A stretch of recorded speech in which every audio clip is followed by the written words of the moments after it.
Good evening, all, one and all, one and all. It's the first guest stream with me for a while. Tiago, Dan, they done a fantastic job last week when I wasn't here. N17 effect, so very much appreciate that. You got a fine lineup of guests.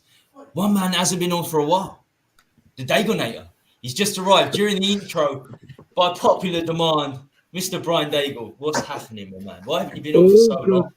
Oh, mate, it's been way too long that I haven't been on your channel. It's been so long that you've changed from the ukulele to the jazz music to now some kind of Western. So it's like Mary Poppins. I knew you'd make a comment about that because I know you love the ukulele, so I knew you'd. Oh, mate, I love the ukulele. But how are you and guest? Tiago, I haven't seen you for a long time, brother. And big up, Dan, bro. You are, mate. How you doing? All good, geezer.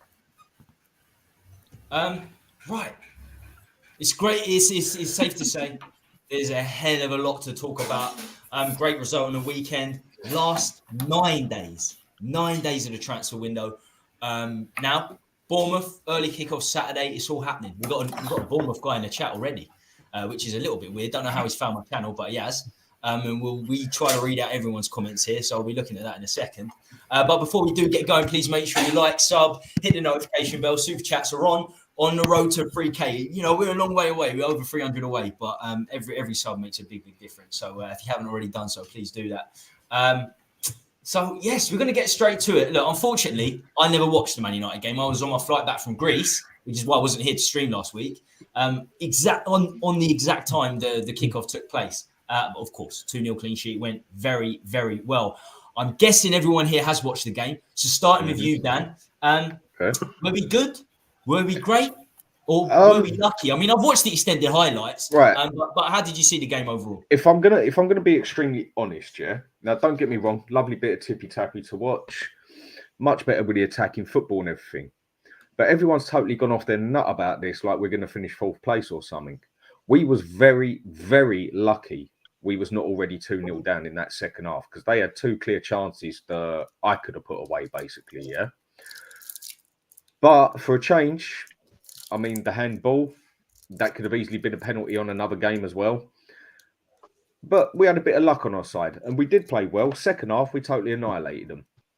But first half, we could have easily been 2-0 down. So it definitely had its upsides, its downsides to it, and overall, it was positive. So the certain ones definitely stood out. I thought, again, Basuma, man of the match, hands down, he totally bossed the midfield. And another one that didn't get mentioned that much, I thought Vicario had a brilliant game as well. Superb. Had an excellent game. So now it shows why a lot of the bigger clubs was looking at him, wasn't it? He's got a lot of potential. Still only one game. It's one clean sheet, but we did hear the comparisons. We heard the Buffon comparisons. I know we chatted about it a bit before, Dan, but I've heard some comparisons many times. Vincent Janssen's going to be the next Van Basten. You know what I mean? Was it Winksy Esther? Winksy Esther? Mate. At one point, there's a lot of comparisons here, there, and everywhere. Mr. Daigle, what did you Emerson's the Lukaku. Emerson Cafu, we're going to talk about Emerson in detail. Let me just carry on from where Dan was. Listen, whether we should have been 2-0 down or whatever, to see that brand of football again, I mean, there's some stats that you could say. Basically, we have had the most passes in the Premier League, more than Manchester City, in the 2 games that have been played. Whereas we were averaging 170 touches in your position third, final third, over course of managers. The 2 in Postecoglou's game, we're averaging 322. Passing, sorry, not just in the final, just passing overall. Everything, and you've got to remember, this has only been in 2 games. 2 games we're talking about. Obviously, that average will drop down, or maybe it won't. Who knows? The more time he's here. To come and play Man U, which, don't get me wrong, they were woeful against Wolves, which could have been a reaction. I think we were superb. Yes, we could have had a couple of... The front 3 were a little bit off the boil. I'm just going to I'm going to mention one player Dan said, and then one player because Basuma we don't need to talk about. He was just that guy. Jesus Christ. Vicario, I was one of the ones that went mad when we lost Raya. But then a friend of mine showed me a tweet or wrote a tweet that said, typical Spurs, you want to go down the Brighton model and go on data, then you buy a cheaper player and all of a sudden, oh, who is he? He's cheap, he's this, he's that. You kind of can't have it both ways. And in his pre-season friendlies, every single game he had a different defence. Every single game. And those saves he made were fantastic. He's bought to stop the ball going in the back of the net. And he was superb. And the other one is Pape Mate so He had a brilliant game. Mate, I love this dude, and I've been talking about him for a while.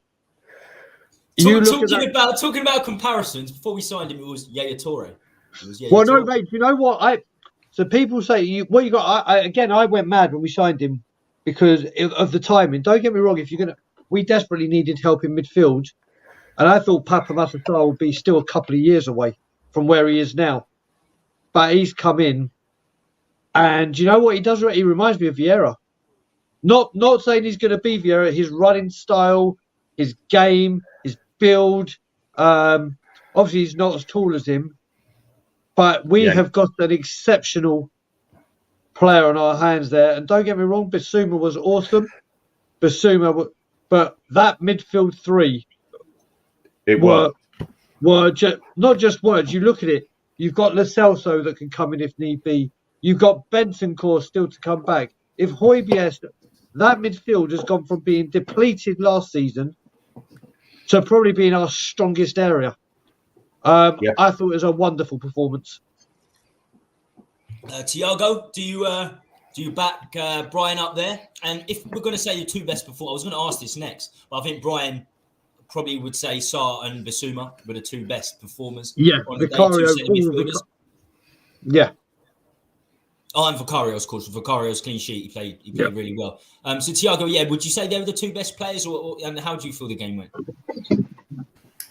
I'd agree. I think the two of them were the two best players. I think James Maddison in that second half was just unplayable. Every time he touched the ball, something came out of it. So Maddison was also really, really good. Our midfield looks just transformed. Honestly, it doesn't. If you look at like 3 months ago and today, how the midfield is going, you wouldn't say we made like zero signings apart from Maddison. It's just one guy who's come in, and we still have to wait and see if Bentancur is going to come back. And if he comes back on the same level he left, we might have one of the best midfields in the league because Bentancur was playing really well. He's a forgotten man, isn't he, Bentancur? He hasn't played since February, but what a serious baller. Serious baller. Last year, he was playing really well under Conte. He was scoring goals. So it's nice to see we're finally going to have competition in midfield. Mm-hmm. But I agree with Brian. They were the two best performers. Vicario was really good. Mm-hmm. Last week, me, Dan, and Haz, we were saying, does he really convince us? Should we be worried about Vicario? We were saying it's the first game. Yes, it's true. But, of course, sometimes he looked shaky. But I think this weekend he was way better. He made some incredible saves. The Casemiro header was just amazing. The save was incredible. But I also want to big up, I think, Pedro Porro played well, especially in the second half. And I'm going to go again. Please put him as a right winger. I think he would do really, really well. It did better than Kulusevski up there. Yeah, I think Kulusevski and Son improved compared to Brentford, but still you see that there's something lacking there. Son, I don't know if I would put Perisic or Solomon over him. I say Porro over Kulusevski because he plays on the right, so it's easier to say. But also Doji, I think he was really good again. Mm-hmm. But yeah, for me, I still go the same as Brian. Sarr and Basuma were just unplayable that day. So I looked at the lineup. I always look at the lineup, even though I can't watch the game. I look at the lineup. I follow what team both the players both teams put out. And I looked at the Man United front line and I thought, Garnacho, Rashford, who seems to have one good season, 4 bad seasons. Anthony, £100 million player, not even close. I'm happy. I'm happy with those front three. If I'm honest with you, I'm not disrespecting the victory, but I don't think Man United have had a great window at all. I know they traditionally do things late. They traditionally do things very, very late, and Højlund's going to be probably a game changer for them, and he didn't play. So I think it's a relatively weak Man United team we come up against, but you can only beat what's in front of you. And there were some outstanding performances. And Basuma, 2 games running. Wow. He is serious. He can cover all fronts as well. Defensive midfield, centre midfield. And if he gets going in the attacking third too, we got a serious player on our hands this season. We know he's done fantastically well for Brighton. He's box to box. That's what the man is. But he can cover. But he covered defensive midfield enough times for Brighton as well. And I was screaming last year when Conte weren't putting it on. Basuma is the best player at Tottenham. If you ask me, Basuma is twice the player that Bentancur is. I think Bentancur's overrated. He's good, but he's no world-class player. And to me, I don't know if I'd even class him as very good. I don't think there's any world-class players outside Kane over the last 3 or 4 years. I don't think there's been any world-class players. But Basuma is twice the player Bentancur is all day long. And obviously with Bentancur, I don't even know if we're going to see Bentancur again. I say prepare for the worst because I haven't seen one player yet come back from a bad ACL and be the same. Not one. Yeah, I mean, the thing that Bentancur offers, it's a good problem to have, though. If Bentancur is fully fit, Basuma, Star, Skip, it's a great problem to have. You need competition for places, especially when you get back into Europe. I know we're not in Europe now. So we got to put the base down now. We've got to put the foundation down now so that we have the depth for next season if we get back into Europe.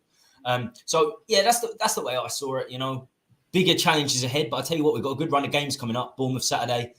I think it's Fulham in the Carling Cup, Carabao Cup. That's right. Burnley after that. So we've got a decent run of games, but the Spursy thing to do is to beat Man United and lose to Bournemouth. But fingers crossed that will not happen. Now we're going to get onto the Porro and Emerson debate earlier than I wanted to because they've been talked about already. And I put this up with Thiago here. I wanted Thiago to be here when I asked this question. Coming from Brazil, you've seen him play for your national team. First of all, Thiago, on the whole, how do Brazilian fans rate Emerson Royal? Because I know you're telling me that the Brazilian fans can be a bit weird in their ratings. I think weird's I don't know, maybe not the correct word because they don't like Kane, do they? The Brazilians don't really rate Kane. So what do they make of one of their own, Emerson Royal at right back? Today, everybody knows fullbacks are our main problem. But we're changing. We're bringing new players. And the latest call-up, Emerson isn't in it, which was a little bit weird because the manager now for us, he plays somewhat like Postecoglou does. So I thought he was going to use Emerson on the right, but he didn't, which was quite a surprise. But yeah, coming from the manager who chose Richarlison and Matheus Cunha over Vitor Roque, I don't know if I would expect much. So dark times ahead for us, but Porro and Emerson Royal, the thing is, Porro is really good going forward, in my opinion. And that finish, he hit the bar. I was just like, he should have gone in because I love goals like that. One of my favorite types of goals. It's like every game he starts, he either scores or he hits the crossbar or just misses, doesn't he? Porro always gets into positions. Yeah, that's the thing. And it's weird because against Leeds last game of the season, he got a goal and an assist playing as a right midfielder. So, look, if I had to choose one to start as a right back, I would go with Pedro Porro. I think he still offers a little bit more. Defensively, I think this weekend we played against United team that is really fast. Rashford, Antony, Garnacho, they're all really fast players, and we still were able to deal with them. But for me, the real change would be Pedro Porro as a right midfielder, Emerson as a right back, and Kulusevski dropped. But yeah, it's tough. But I'm glad you answered the question outside of the right winger, because I want to know, let's say we had a world-class right winger. Yeah. Let's just say we had a right. Who would you prefer at right back out of Emerson and Porro? So I'm glad we didn't get into the whole debate. He should be playing right wing. I think many fans would like to see him there, but we do only have 2 right backs. Yeah, we do only have 2 right backs. I would go with Pedro Porro as a right back. I like him. I think given the fact that most of the games our right back's going to play in the middle, like Emerson did against Brentford, I think Pedro Porro would be better. But still, I would be, every time we had to defend, I would be like, oh my God, here we go. No, it's not going to be good. But I still don't, I'm still not convinced by Emerson. I think he's better defensively, but he also struggled with pace. So I don't know if that is really good in the end. So. Right, Mr. Daigle. Yes, sir. Emerson or Porro, where do you sit? Where do you sit on that side? I'm gonna have to put my hands up. When I heard Pedro Porro was right back on Saturday, I said, right, that's it, we're gonna lose. Because I think he has been shambolic as a right back previously and has been seen. And it's not that I don't think he's a good player. I love Porro. I just think he's better. I've been saying, and I think Thiago can respond to this as well, but I'll say this bit and then go on. But I think up front, when you're looking at Richarlison needs Perisic and Porro up there to supply crosses into him, rather than Kulusevski and Son trying to come in and just do what they do. But so like I said, I've been very, very against Porro at right back. And in the first half, you could see the right-hand side was the side they were getting the most joy down. But I have to say sorry for doubting Porro, because I did not see him being able to cut it as a right back in the Premier League. And after seeing that performance, if I see him there again, I'll be more than happy. I will be like, do you know what? Fair play, you've proved your point.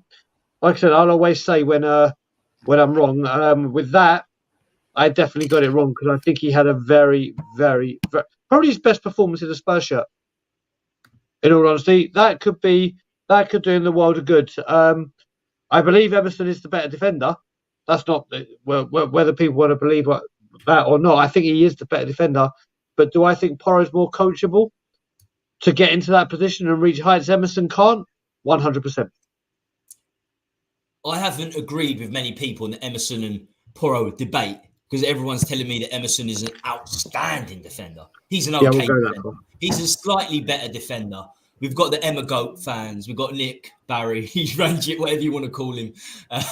Love him. I think people go over the top with Emerson's defending, and the guy can't attack. He cannot attack. 3 assists from 65, 66 games is just ridiculous, especially when you had Kane and Son in front of him too. It's insanity. So Brian's pretty much hitting the nail on the head for me. And I believe Porro is more adaptable. He can learn the defensive side of his game. He's only been in 6 months. Only been in the Premier League 6 months. I believe that can work. So Dan, I know you mentioned that maybe we should put him on the right wing, Porro. But again, same question. Right back. You have to choose one right back, week in, week out. Who'd you go with? I'm struggling because I'm going to have to be devil's advocate here. I thought Porro was bloody useless as a right back. Now, I mean, even just down to the way he was standing with the defender, he had his right foot to the defender when the defender was running at him, basically, so he could run across him. He should have been on the other side than that. I don't think Porro's got a Scooby-Doo when it comes to how to defend, and it showed. The only reason he's getting the big up here, he did have a much better second half, is because they didn't score. And like I said, it was pure luck that they didn't, and that's just being realistic. Yes, we played good, we played a lot better and everything, but we was bloody lucky. I thought Porro was bloody useless as a right back. I don't think Emerson's that much better either. But I suppose it's going to have to depend who I'm playing. I'm cut between them two because I think they're both bloody terrible as right back. For me, Porro, I'll play him up there instead of Kulusevski. Right. I just want to say big up to people in the chat. We've got through the Porro and Emerson debate. I wanted to get through that pretty early on because I'm quite passionate about that. But what I will say is I'm a host, so I've got to play devil's advocate. I show my true feelings. I show my true feelings on my solo channels, or my solo shows, I should say. And on my solo shows, I can go through the messages, I can go through the chat, and we can be fully interactive. Very difficult when I've got guests on. But thank you for being in the chat, and please make sure you smash a like if you haven't. Now, Maddison was seen in crutches. I think he had a foot guard on after the Man United game. A lot of people saying it's exaggerated. It's just for precautionary measures. It looks like, for all intent and purposes, he'll be all right for Bournemouth. But on Maddison, 2 games in, I'll go back to you, Dan. Is he absolutely key for us already? I mean, he got given the vice captain's armband as well. Well, I mean, on the captain side of it, we don't exactly have many options. I mean, we had this debate last week, and you can't. I mean, let's not even go to that one. Yeah, Maddison's been brilliant. I mean, the game, I think he was very on and off. When he was there, you proper knew it. But then he'd drift off for a little bit and then turn up again. But that's what most good number 10s do. They sort of disappear for a little bit and then pop up out of nowhere. But he was a big part of most of the stuff and that. But with the midfield, the 2 that bossed it was Sarr and Basuma. But Maddison had a good game as well. And I do think he's definitely what we needed there. I think he was our replacement for Kane. Because Kane's was our number 10 and our number 9, wasn't he? And we haven't got number 9 yet. We haven't got him exactly. We haven't got the goals replaced yet. We're of course going to talk about that shortly. We're going to pick up on all the the big subjects right now. And as I said, 9 days, only 9 days until the window ends, 31st of August. So is it going to be a big 9 days for Spurs? Who knows? But Brian, I haven't talked to you about even the signing of Maddison. I think everyone agrees he's a very good player. But do you see him as being one of the very key players at Spurs already? Yeah, 100%. I mean, one of the things is I will say with Maddison, I wanted Eze from Crystal Palace over him.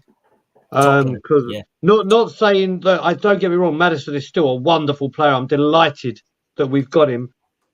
But I thought Eze would just have that kind of the power and pace to get away from people. But don't get me wrong, Maddison is night and day in other departments. Mm-hmm. What I will say, when you mentioned about vice captain, what Johnny, who I believe my mate Johnny's been on your channel, Tommy, a couple of times, Johnny Hammy, he pointed something out brilliantly, where you look at how Postecoglou's done with his captains. He's picked a defender, a midfielder, and a striker. He's covered all the bases. Am I surprised Maddison's come in straight away and not gotten it over other people? Yeah, I might have been, but do you know what? He has been a breath of fresh air. We've needed this player for so long. The only problem is with it is why didn't we get him sooner? And I think we know the answer to that. And he's come in, and do you know what really impressed me in the Man U game? Wasn't even his passing. It's that in the first half when he took the ball from our own area when we're defending a set piece, and he just drove with the ball up 3/4 of the length of the pitch. And I hadn't seen that in his game. Don't get me wrong, the creativity, the long pass, the flicks, the long range shooting. The one thing that I thought Eze gave us was that running away with the ball and releasing the. I thought he was magnificent. The only thing I faulted him on in that game, there was a couple of opportunities where I've seen James Maddison have that much space and he's taken a shot. Yeah, and that was it. That's me. That's me, like being a food critic and having an absolute stunning meal and just trying to find something to bitch. That's what it is. The impact he's going to have on us. And I mentioned Leicester, and a very good friend of mine, Wayne Holland, is in the building, who's a Leicester City fan, one of the nicest guys to walk the planet. So big up, Wayne, brother. But yeah, I mean, Leicester, we've got him in. He's been. What I will say about the injury, from what I've been hearing and speaking to, is it's bruising on the ankle and the foot, and there's a slight strain on his MCL. So they say it can take 7 to 10 days, and Paul O'Keefe has said that he could be available for Bournemouth, but he probably won't be risked. You And to wouldn't be risk honest, him. Would you risk to be him? honest, I'd say you're going to Bournemouth. You got Lo Celso. That's what the reason for your squad depth is. No more of this bringing Russian players back, especially with our medical team. Because then if he got let his body rest. If I would rather miss him for Bournemouth away than him come back, get a stronger hit on it, and then he's out for 6, 7, 8 weeks. If you need a week off, take a goddamn. Or I hope he does. I think he's been magnificent though. Tiago, Mr. Maddison, and what do you make of Brian's thrown a spanner in the works there with Eze? Was there any other Cam you would have chosen over Maddison? I'm gonna give myself a little bit more time to think on other names, so I'm gonna start talking about. For now, just tell us how highly you rate Maddison. I mean, he's really important for our team already. I was seeing his stat. I think from the first 7 or 6 players, like the top 6 players with chances created in the league, in the first 2 games, only Maddison is not from Man City or Brighton, and that already shows how much he's been playing well for us. And for so long, we've been missing an attacking midfielder like him, and it's funny that in the window we finally get a number 10 like him. We lose Harry Kane, who's been desperately in need of a guy like him. Had to be. Jamie There's Maddison, nothing more Tottenham than this. Yep. But I mean, do I think he could become the leader of this team? Like take the team by his own hands and lead us? I think yes. I think he could be this guy, and he has been this guy together with Bissouma. So I'm really enjoying watching Maddison play. I think he's been a breath of fresh air for us, truly. And just like Brian was saying, so many times I watch him and I go, just shoot from outside the box. You know how to do it. And I think he should do that more. I think he plays, I don't know if it was him, but there was a play, I think it was Son, running into the box and someone tried to pass the ball to Son, but they intercepted the pass. It was more to the left of United's box. I don't know if it was Maddison.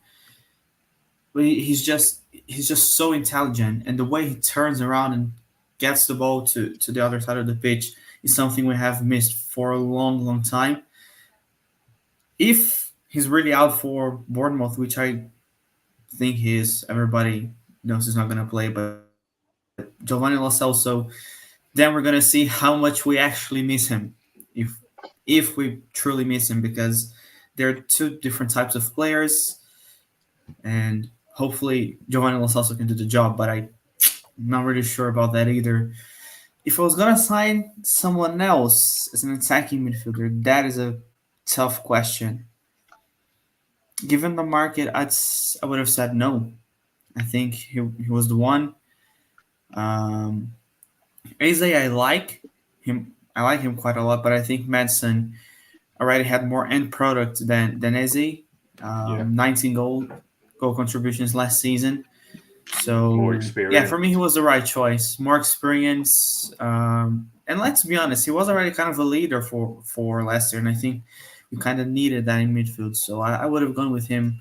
But if we got Eze, I would be over the moon as well, because the kid is good. But Maddison was the better choice. Yeah, his goal contributions over the last 3 seasons, Maddison is fantastic. I mean, we've got to remember over the last 2 seasons, Leicester have been huge relegation candidates as well, and it obviously succumbed to them getting relegated last season.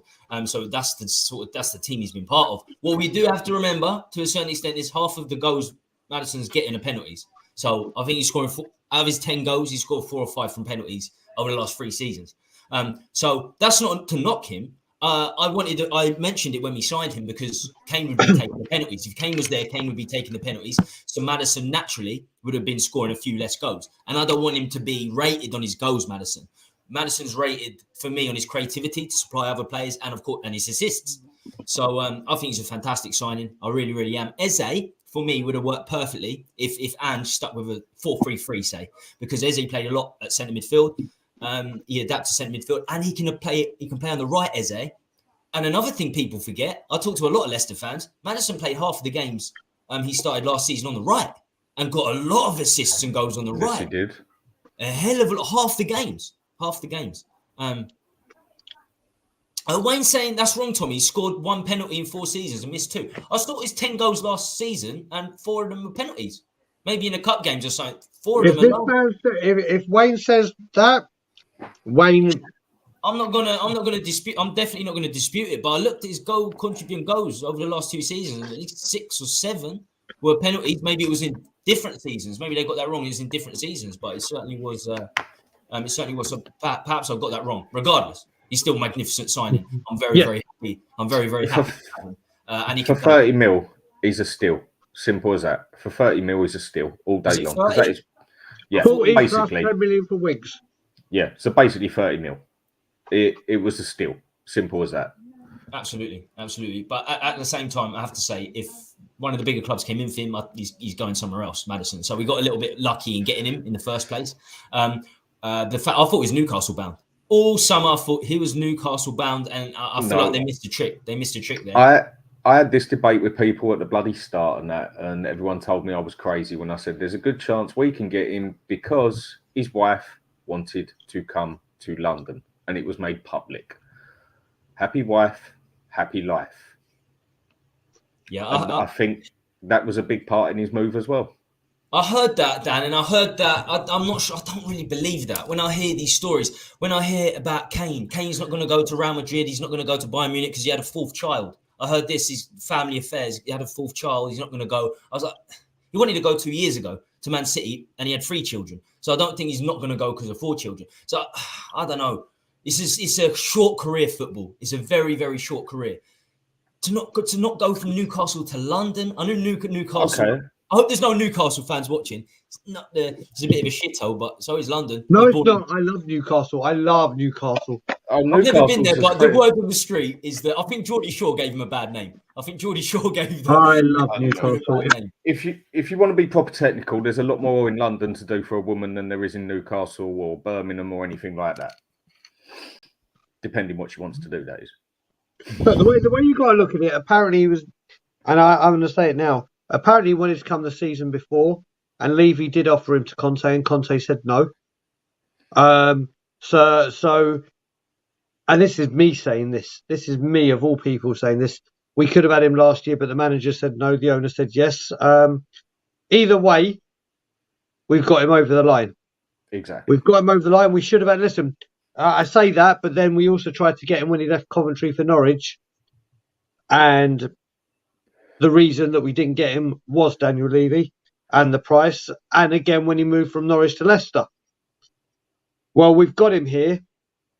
He is a wonderful player. The great thing to remember as well is, like I said, he already had 1 kid. Now he's just had twins.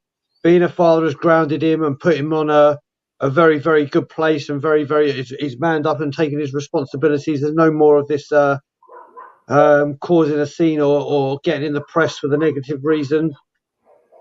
And we've got a very, very good player on our hands. And I can't remember his age. I think he's 20. How old is he? 27. If Wayne will put it in here in 2 seconds. He's 26. He's 27. He's 27, which is odd for us. We don't usually sign players 26, 27, 28. Apparently, we backed out of the Malinowski deal last January because he was 29. He was only £10 million, 29. But I think the fans pushed for this. I think the fans knew that Ange needed a cam in a 4-2-3-1, and the fans can put pressure on the owner. I've seen it many, many times. Yep. So I think it made sense. He ticked so many boxes. He really did. I don't want to keep going back to Kane, but it would have been wonderful to see him behind Kane this season. I think we will see it for England. I know there's big competition for England in the cam position, but I think Maddison's that good with his set pieces too, and that's such a big thing. Direct set pieces, non-direct set pieces, we're missing that for a long time too. So it ticks a lot of boxes. It just would have been great to see them both. Well, Tommy, what I've been saying as well, isn't it nice to see the Tottenham number 10 take a free kick now, and now I think it's going to go in. Exactly. Yeah. He did score one towards the end of last season, Kane, didn't he? I think he scored one. Yeah, but I'm not calling that a free kick. It was a free kick, but it was rolled to him. He did not hit the dead ball. That's not a free kick. He did not score a free kick. He scored a fucking cracking goal. I can't. Yeah, it was, wasn't it? Yeah, it wasn't. It doesn't It actually won't count. count as a free kick. Doesn't go in the books as a free kick, does it? So that's mad. So yeah, but it's good to see number 10. It's good to see a good corner as well, because for me, Son can't take a bloody corner. I agree. You know, he can't. He can't take a decent corner, whereas he can only float it in there if he's lucky. Whereas Maddison, he can pinpoint it with power and lift it at the same time as well. He's so much better at a dead ball situation than anything we got. I mean, Porro can take a good free kick from what I've seen. So we've got two options now, basically. Guys, can I ask you a quick question, like very quick, because I know Tommy has his schedule. Do you guys think Lo Celso will fill in his boots well against Bournemouth? That was exactly my next point. I always have a couple. I always have a couple of questions. Thiago, you can answer your own question. So my question was this: who can play in the cam row if Maddison was injured against Man United or does get injured in the future? A lot of people are saying Lo Celso. So yeah, how do you feel about this, the cam position? Yeah, I mean, Lo Celso is the easy answer because he is a creative midfielder. That's how he excelled at Betis. But that's not how he plays for Argentina, where everyone says it's his best version. So, look, if Lo Celso isn't available, because let's be honest, every time he's been at Tottenham, he's always injured. And there were news today that he was not at all happy with Postecoglou because he promised Lo Celso game time and he didn't play a single second in these two games. So now he wants to leave again. But if he's not available, I would give a chance to Alfie Devine. I think the kid is really good. And we see how many teams get these youngsters. And why do they start playing well? Because they have the opportunity to play. And if he's good enough, he's going to exceed. So I would give him a chance. I think the little cameos he had in preseason, I think there's potential, and we need to start using these players. We need to start giving the opportunity to our academy players instead of just allowing them to get lost in the system and in the end leave. But when do you give them that chance? I'd give him against Bournemouth, to be honest. That's a big risk though, because if we lose that game against Bournemouth, then most of the fans are going to come crashing down like, oh my God, we've just lost to Bournemouth, typical Spursy, and it goes on and on and on. So when do we give them that chance? But then, a lot of people would say give him in the cup, but we're going to play Fulham in the Carabao Cup. So do you give him a chance then? I would look. You have to give him a chance somehow. I would give him a chance against Bournemouth. I think. What? I don't think yet. I don't think he gets a chance yet. The reason being, that manager needs to get the support of the fans 100% behind him. At the moment, he has 110% over the last game. You do know for a fact this is Tottenham we are talking about, and this is Tottenham Hotspur fans we are talking about. If we lose to Bournemouth, 50% at least is going to come crashing down on him like a ton of bricks.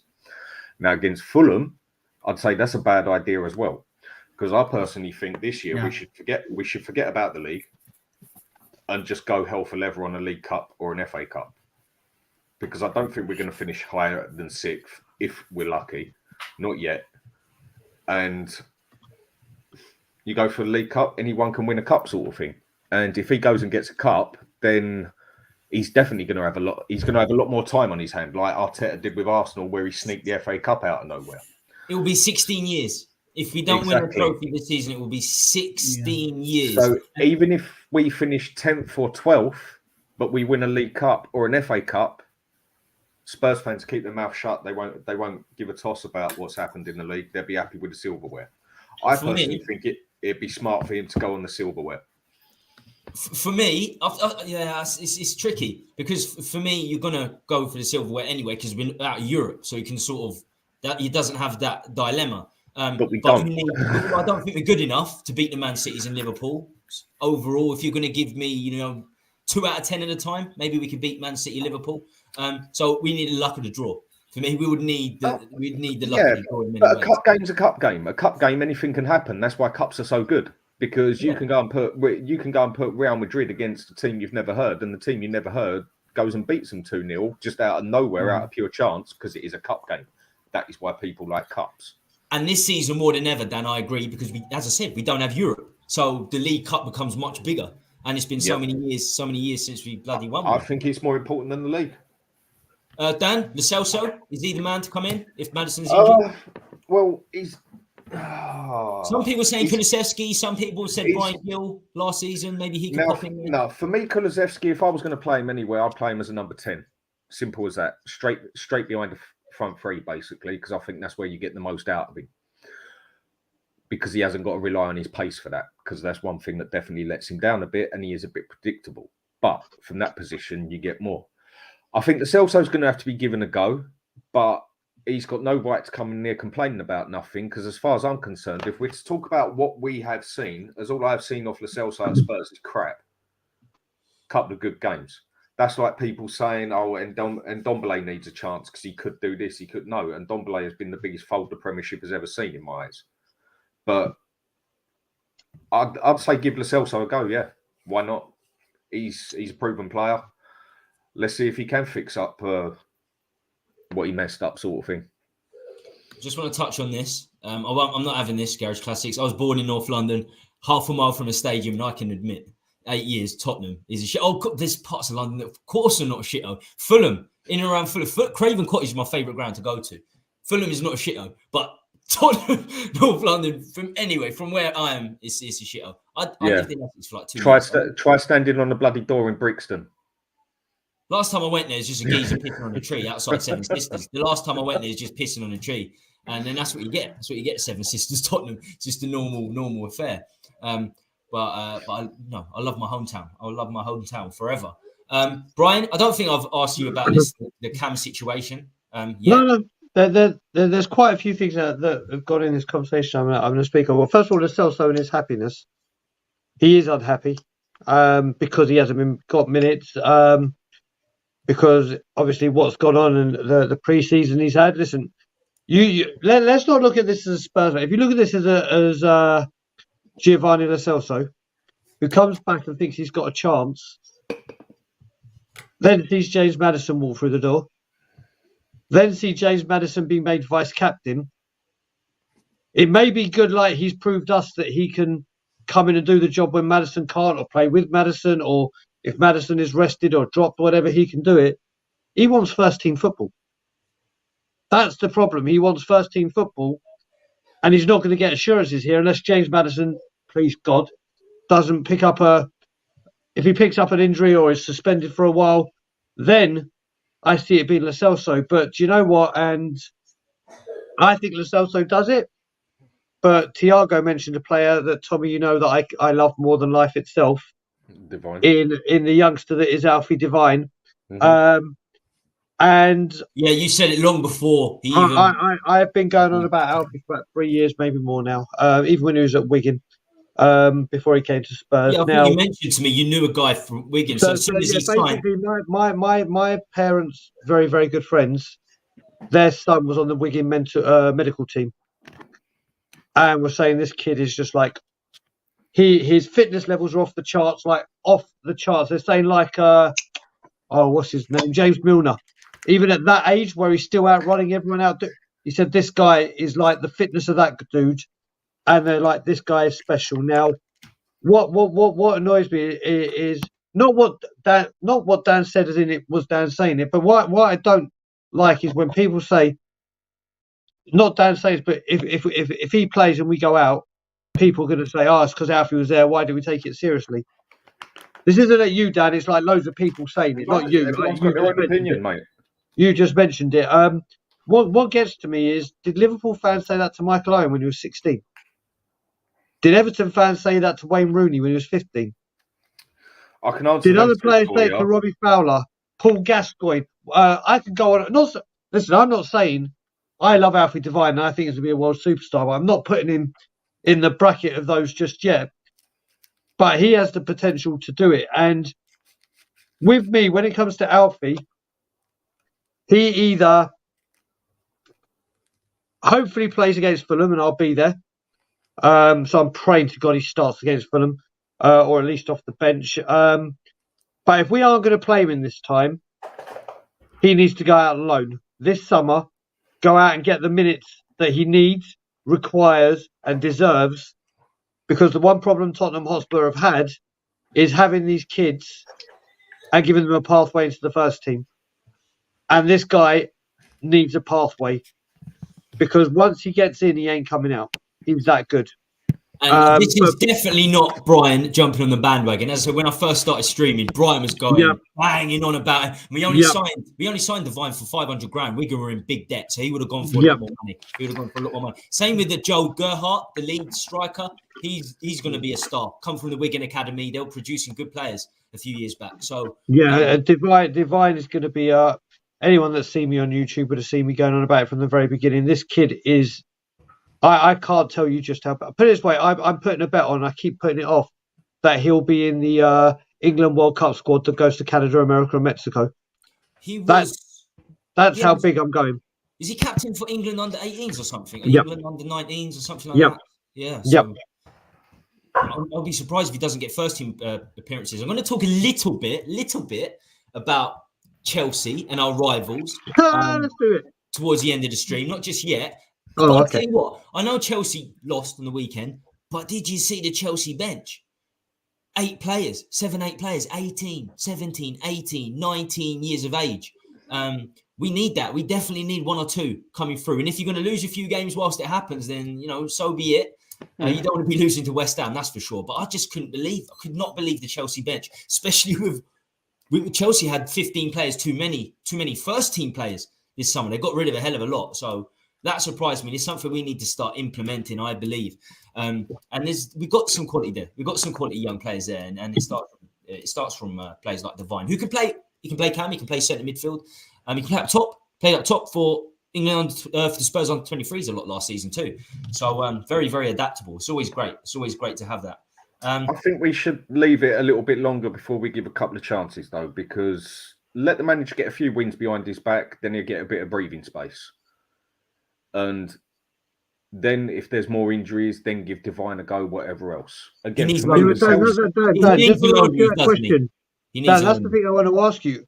Why do people assume that Divine comes in and we lose? Not saying you are, but when they're saying... I'm not presuming that. If we do... I'm not saying you, but that's I'm not saying you, Dan. I'm saying people in general. Yeah, but that's the problem. Why do we have to wait to give him a shot? This guy could come in. Not saying he will. He could come in against Fulham, absolutely destroy them. And everyone's going, oh my God, why didn't we play him first? That's where we go. This is how bad, or not just our fan base, not just our fan, all fan fans do it. Yeah, all fans do. When they've got a youngster coming in, for a scapegoat. They all look for a scapegoat. And if Maddison ain't playing and Divine plays, Divine will be, and we lose, and he doesn't have a good game, it will basically all be blamed on him, and then the manager should have took it seriously, should have given him a chance. It's a bit of a catch-22 situation, really. You're basically fucked if you do and fucked if you don't, pardon the phrase. And it is what it is. So I reckon we should leave it a little bit more time before we give him a go. And Lo Celso, I don't think he's got the right to come in and state that he deserves a place, because what's Lo Celso done over here? Nothing. So you would chuck. So if Maddison was injured with the current squad, you'd chuck Kulusevski in there. You'd put Kulusevski there. It'd be my number 10 if we was going to play. If we was going to play him behind the striker, but the way we were playing the other day, then I'd put Lo Celso in there, because I don't think Kulusevski would be good coming back so deep. If I was to play Kulusevski anywhere, I would play him as a number 10 directly behind the striker, playing back to goal. He's got the build for it. He's got skill on his feet. He can pass the bloody ball. The only thing he can't really do is run, and he's predictable. But his predictable wouldn't be so bad if he's turned around and facing at a goal with left, right, and forward, instead of being stuck on the right-hand side, where 9 times out of 10, everyone knows he's going to put it on his left foot. I think, and when he played as a number 10 for Juventus a few times, he looked all right. But I'd stick Lo Celso there because he's more, let's say, qualified for that position. And he's got something to prove. If he wants to come here and wants to play, then he needs to play that good that he knocks Maddison out of his place. That's what anyone has to do, doesn't it? He hasn't got no privilege to come down here and do it. Oh, so no, of course not. Earn his place.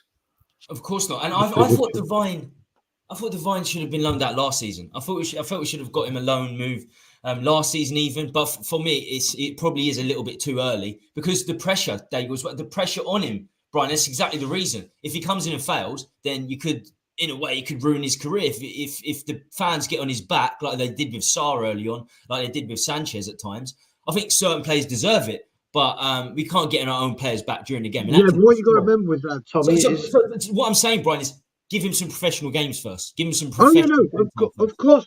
But even if he does come in, you know what all clubs are like when they see youth products come through. They're the ones that will get given the time.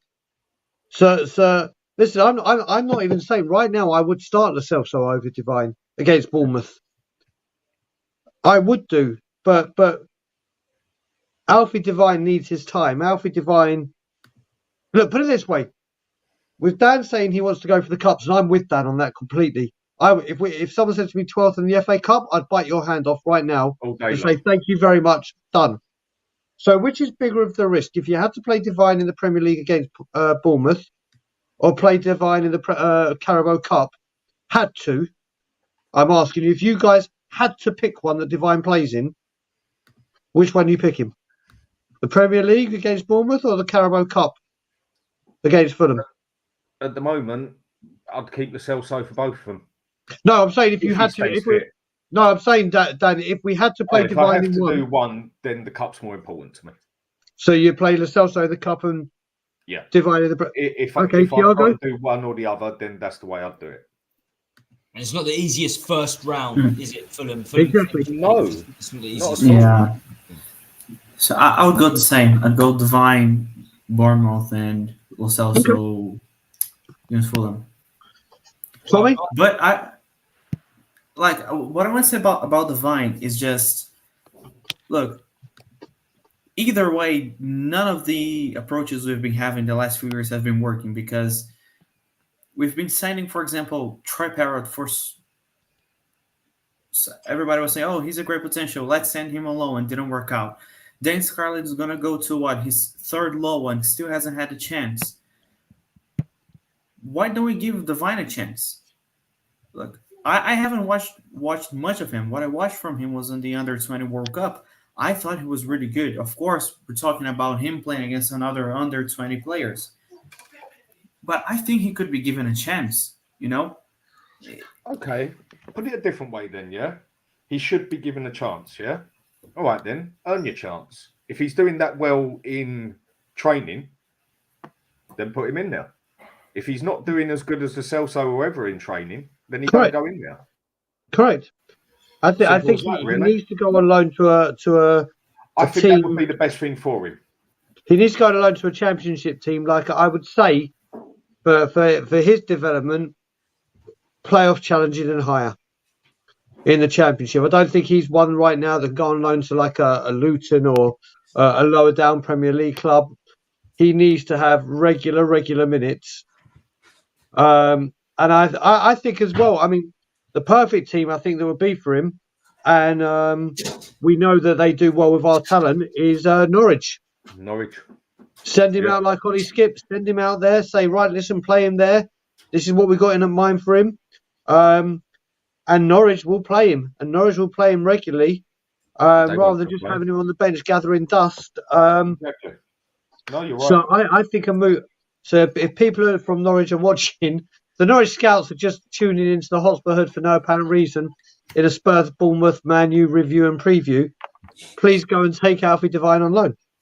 Yeah, I mean, of course, as you say, we need a club that fancies him first of all, and we'll get first team. We'll get first team, but we like sending our loan players out to Norwich. Skip, we had Marcus Edwards who didn't do very well there, so we do have sort of an affiliation with them, similar to like we've got with Atletico Madrid, and we've got affiliations with certain clubs. You haven't broken bridges with all clubs yet under Daniel Levy. I believe we've broken bridges with 90% of them.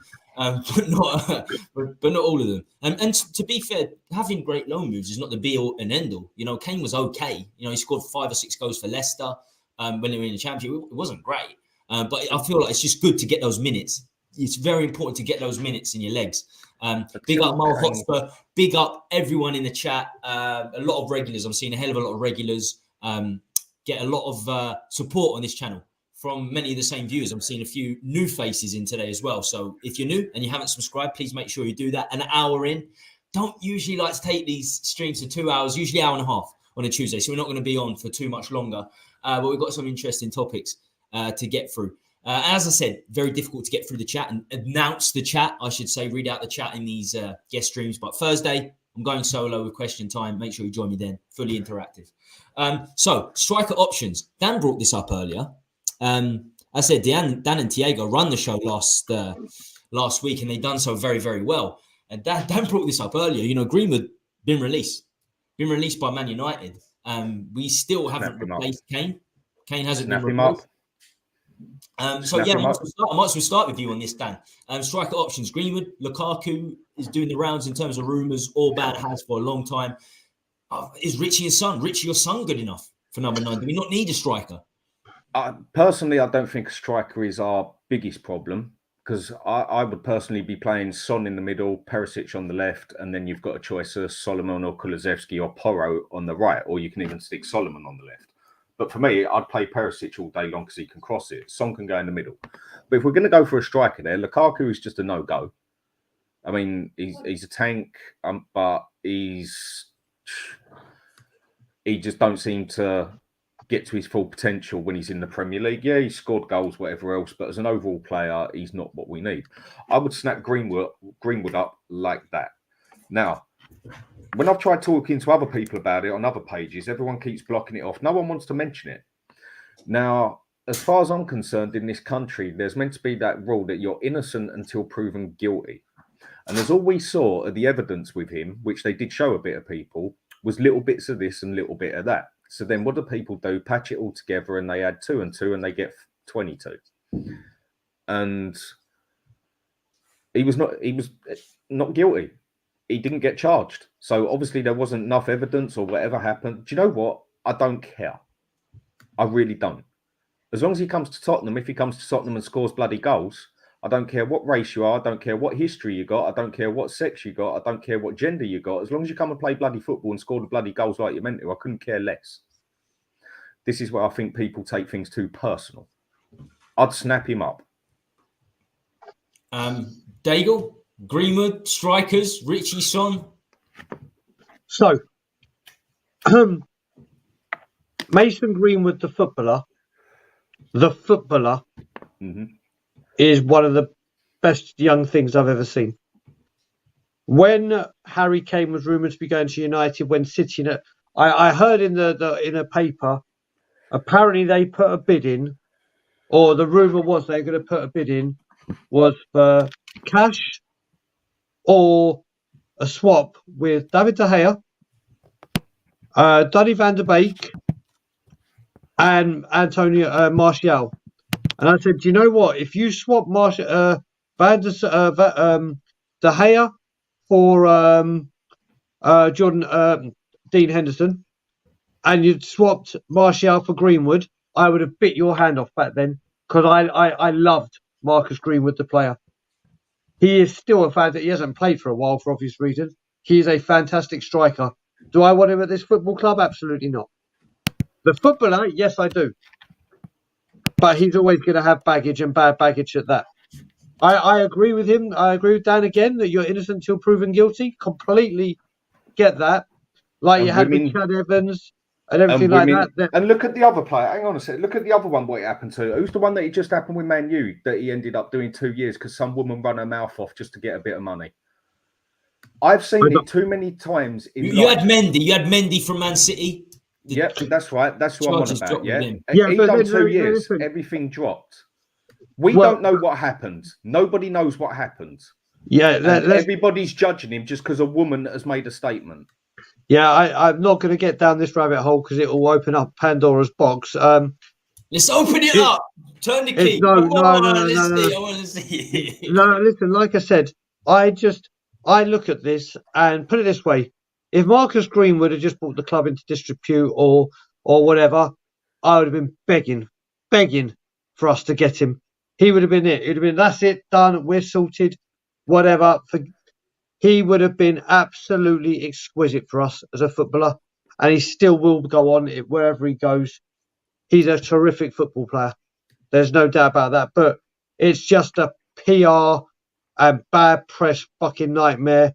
Sponsorship. It is a nightmare if we sign him. So if it was just based on footballing merit, I'd sign Greenwood right here, right now. I'd do anything we could.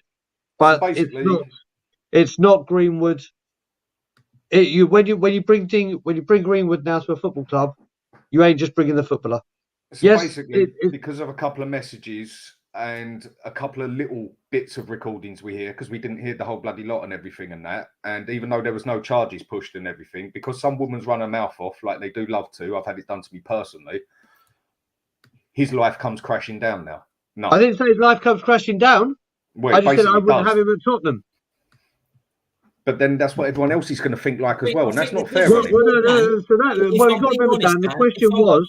If I'm being honest, the thing with Greenwood was, for the first time ever, there actually was some evidence that the fans saw. There's never been evidence of any of the allegations. But again, we only saw part of it. We've seen Thomas Partey, and personally, I think... Don't go down this rabbit hole. Don't go down this rabbit hole. Don't go down this rabbit hole. Common sense dictates that something probably happened because his girlfriend dropped the charges after, didn't she? The girl that it happened to, his girlfriend, she got back together and then they dropped the charges. So it's all a little bit dodgy. Nobody knows whether he's innocent. Nobody knows whether he's guilty. And if something was that deep was done, the woman would have got back with him, wouldn't it? I know women where things have happened and that they can't even lift their face up to the people and that. I've seen too many women play this game, and that's why I'm very skeptical of it. And now his life gets destroyed for it.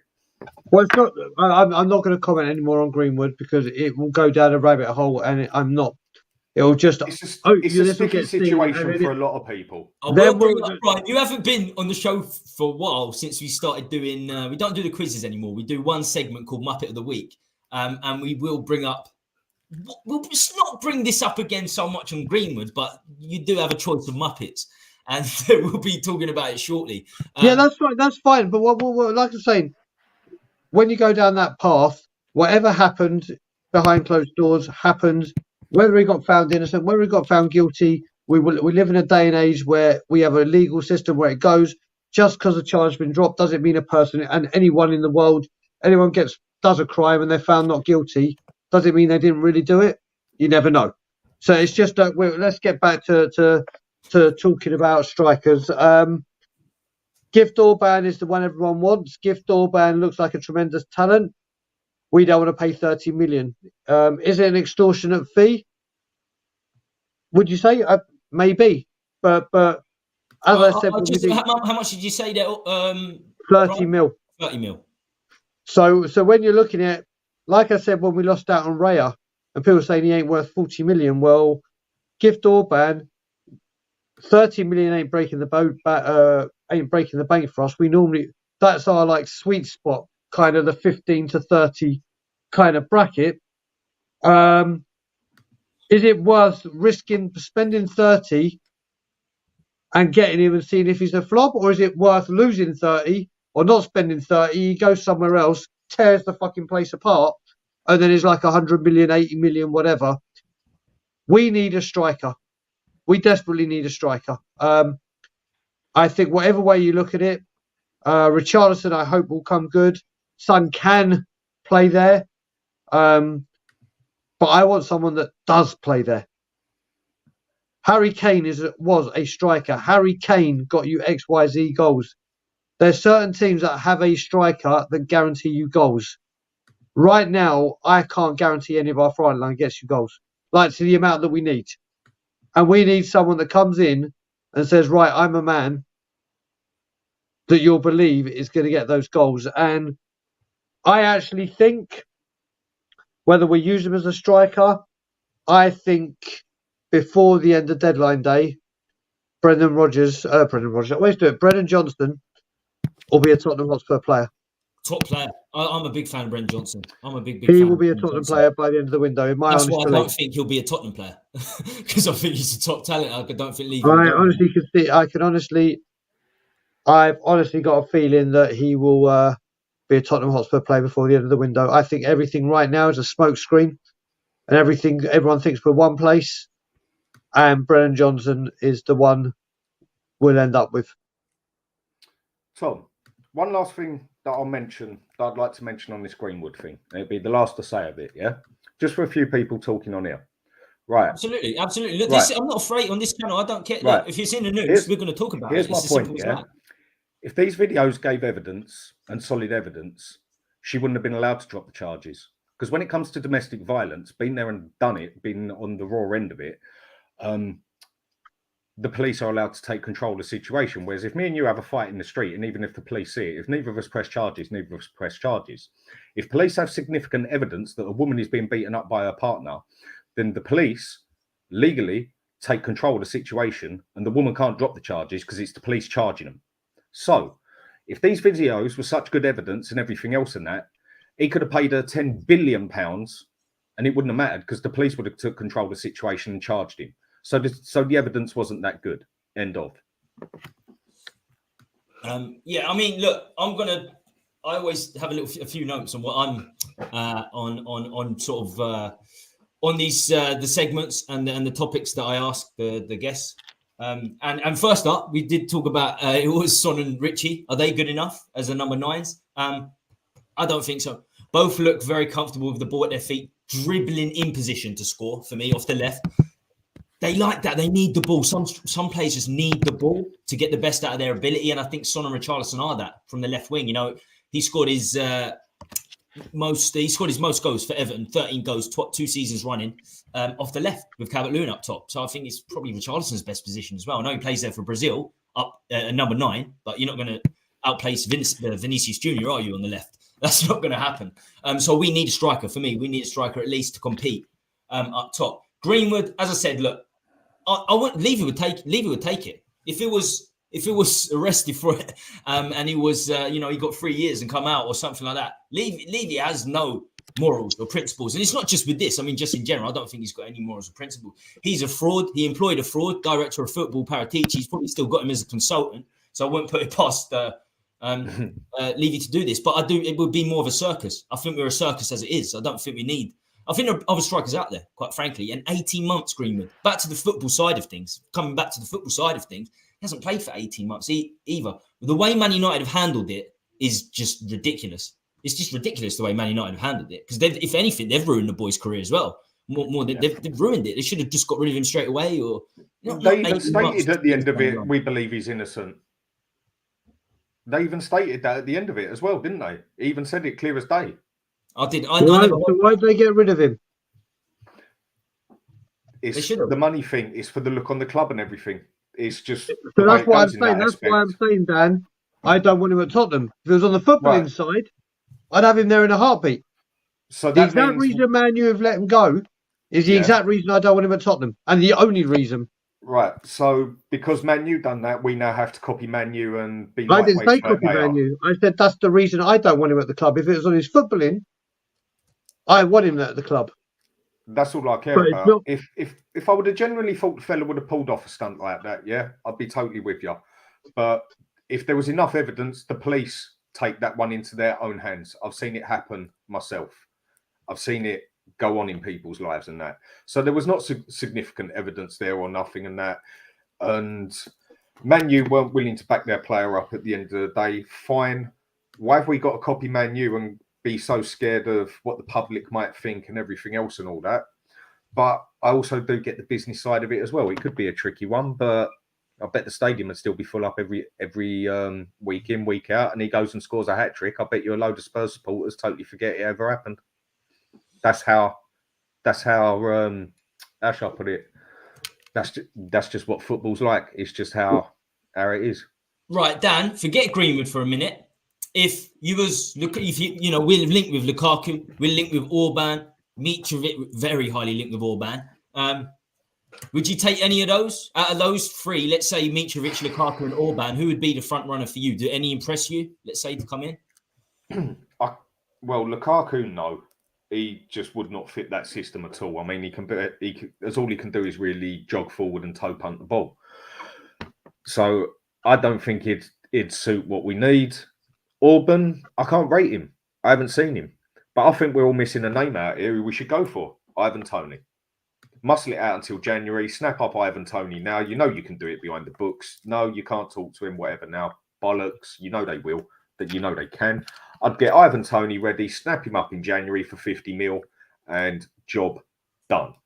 That'd be the closest we could get to a type of player similar to Harry Kane sort of style. How much do you think he'd cost? How much do you think he'd cost, Dan? Because he'd cost a third highest goal scorer last season for Brentford. I reckon we'd get him for about 50 mil. I reckon we'd get him for 50, 60 mil. Reason being, for what people are saying, he's had his bad side. He's been banned, whatever else, and that. I reckon he also wants out as well. I reckon we could get him for about 50, maybe even 60, and it'd be worth it. He's proved it in the Premiership. He can hack it with what we've got up front. No, it's not great at the minute, but it'll muscle us out till January. I think we should just put our money on the side and go for Ivan Toney, mate. Again, problem solved in my opinion. He was my guy. If Kane was to go at the start of the window, I think we messed about, and for a long, long time. I think Toney at the start of the window, Brentford would have sold him, but Brentford have no replacement. Can they get a replacement in January? It's very difficult to do business in January. He was the obvious candidate. Third highest. We could get the deal done now. You just get it done. You just get it done behind, don't you? You know they do. I think it will cost closer to 60. I think it'll cost. And I'd still pay it, Dan. I'd still pay it, but I don't think Levy will. I really don't think he's going to pay that sort of money for Toney. Thiago, what do you make of the whole striker situation? Dan mentioned that we missed out Toney. Brian Daigle's very big fan of Orban. So who would you go for? Let's say, who would you go for at the recent rumours? Lukaku, never. If anyone mentions that again, I'm just gonna quit because apparently we made a bid 2 nights ago on Sky Sports. They said we made a formal bid for Lukaku. Well, I'm gonna tell them where they should put that bid, but I'm not gonna say so you don't get cancelled by. Orban looks like a good player. I haven't watched much of him. There was some news days ago that Colomwani rejected the move to Tottenham because now he's going to PSG, and that broke my heart because he would have been perfect for us. I watched every Frankfurt game last season, and the guy is just special. The guy is different level. I saw someone saying that we put in a bid for Jonathan David. Not my favorite choice. No. But I'm not against him. I think he's put good numbers in front. Also had a good start in Belgium, just like Orban has done. True. Until now. Thiago, I have a very big interest in that deal going through. I have a very big interest because Canada will explode. Daigle the Mountain. Mate, it will explode. I'm going back in 5 weeks, thank God. And Canada will explode with Spurs stuff. It will become big talk in Canada. I know Scott M, I think he's still in the chat. It's a good deal. Listen, from what We Are Tottenham TV was saying, Lille want Orban, but can't get Orban till Jonathan David goes. If Jonathan David goes, so kind of we've got a vested interest in both. But again, I think they're smokescreens for Johnson. I love David. And apparently Orban also wants Lille. He thinks it's the best move for him now. Brennan Johnson, look, I'm just going to say as I feel. If people think £60 million for Richarlison is crazy, which is £50 million for Brennan Johnson is even crazier. I haven't seen anything that guy that shows he's worth £50 million. Truly, I don't think he's that much of a player. So Jonathan David wouldn't be my first choice would have been Colomwani, but I'm not against him. I would go for him. I think he's done a good job. Or I would also go for Santiago Jimenez from Feyenoord, because Arne Slot's plays kind of a similar style to what Postecoglou does. And Santi Jimenez has done well. I think he's 21, 22 years old. He's tall, he's fast. I'll go for him as well. I think he's a good name. It would have been a non-brainer. It had Slot taken the job. I think if Kane went, Slot took the job. I think absolute no-brainer. Same with the Turkish centre mid. I was hoping Slot would come because I wanted to see Kokcu. I think Kokcu is a quality player too. So yeah, there still are options. That one makes a lot of sense. I never heard that way of looking at things in terms of us going for David, because David's been linked with Chelsea and Arsenal. I think he'll be Chelsea Arsenal banned. Both need striker, as far as I'm concerned. So I think he'll be going there. And, like Mawani, 60, 70 million pounds. I just don't think Levy's going to put that outlay out there. I mean, I remember when we sold Berbatov very late in the window and we got Fraser Campbell in. I think I'm not saying that's the sort of level we're going to go for, but I do think we're going to get a striker, but it's going to be like a loan move, 20, 30 million pounds. And I think Orban ticks the boxes for that. It's still very early days. Scored 17 goals in Belgium. I'm not going to sit here and say I've seen him play a great deal. I haven't. But he is definitely the most realistic. Mitrovic is too late. I think he's in all Fulham's kits. And if he goes anywhere, it'll be Saudi Arabia. Lukaku. He's already gone. Is he already gone? Oh, he's already gone. Oh, okay. 45. You can tell I've been abroad for 10 days. You can tell I've been away for 10 days. 45 mil, I think it was. Wow. He was in all the pictures. He was in all the home pictures, the home kits for Fulham and the away kit at the start of the summer. And then they came in, slammed the money on the table, and there you go. There he went. Baked potato. See you later. There you go. Tommy, can I just a player I saw, I think it was an ITK account. Of course, I'm not trusting on ITKs. But apparently Tottenham are looking at more players in South America. And one name that was mentioned was Marcos Leonardo. He's really young. He plays for Santos, the same club that Neymar started, that Pelé started. He's good. I like him. I think people are going to see where Santos is right now, and they're going to say, oh, he plays for a shit team. It's true. His team isn't the best, but it's not because of him. It's because of the whole institution, who's not really good. They are having problems with fans. The fans are just throwing bombs at the stadium. The stadium is closed. They're playing behind closed doors, but he's good. He's very, very good. And he starts for our under-20 national team. So if Tottenham do go for him, it's a good name. And I think that's how you get his work permit, because I'm always worried about how you're going to get the work permit for South Americans. They either need to be regular first-team players for the country, they need to have a second nationality, maybe through their mom or their granddad or something, or they have to be playing for the under-21s regularly, under-20. So that would make a great deal of sense if we to go down that route. I'm going to say one player I said years ago we should have signed him, and I said he was the best young talent in the world, and he would have been perfect for how he played today, Julian Alvarez. 2021, I said, this guy is going to be a star. He's really good. He's just not starting every week because Man City have a freak called Erling Haaland, but we lost huge player that would have been perfect for us. And 2 years ago, I was saying we should have signed Julian Alvarez. The kid was scoring 6 goals a game. And this is coming from a Brazilian. He's Argentine, so yes. Fuck Argentina. Sorry, no. They have really good candy. Their candy is really good, and their barbecue as well. Oh yeah, man! I've had Argentina barbecues. They know what they're doing. They know what they're doing when it comes to the barbecue. Penultimate segment coming up now. Muppet of the week. We always end with Muppet of the week, but I haven't done this. This is, let's say, a little bit late or maybe a little bit early. But we're going to go with prediction time. Before I do, we've got 40 people watching. The last time I looked, we only got 28 likes. So please, if you're watching, I know people coming in and out, smash a like. It really, really does make a difference. If you can somehow get up to 35 by the end of the stream, it would be absolutely fantastic. So prediction time. I'm going to go in reverse order this time. I'm going to start with Thiago. Not a crazy banner. nothing visually crazy as sometimes I have on some of the segments. So where will we, Spurs, and our fierce rivals finish this season? And when I say fierce rivals, I say I'm looking at Arsenal, Chelsea, West Ham.